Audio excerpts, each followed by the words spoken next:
Corona সংকটে এবং লকডাউনের কারণে গভীর সংকটে আছে সংবাদ মাধ্যম, ইলেকট্রনিক মিডিয়া, প্রিন্ট মিডিয়া সবাই। তো এ থেকে উত্তরণের জন্য, এর থেকে বেরোবার রাস্তা করার জন্য আমরা মুখ্যমন্ত্রীর সঙ্গে কথা বললাম।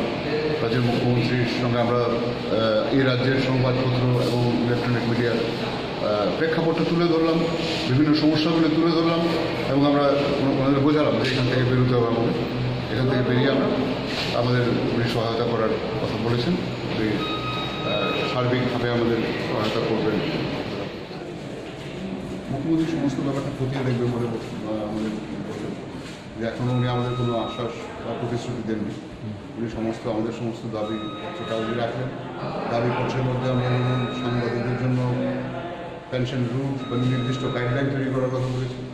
তেমনিভাবে সংবাদ মাধ্যমকে বাঁচাবার জন্য কীভাবে সংবাদ মাধ্যমকে বাঁচানো যায়, কীভাবে আমাদের সাংবাদিকদের আমরা রেগুলার পেমেন্ট করতে পারি, স্যালারি দিতে পারি, এই সমস্যা থেকে উত্তরণের জন্য আমরা ওনার কাছে অনুরোধ করলাম।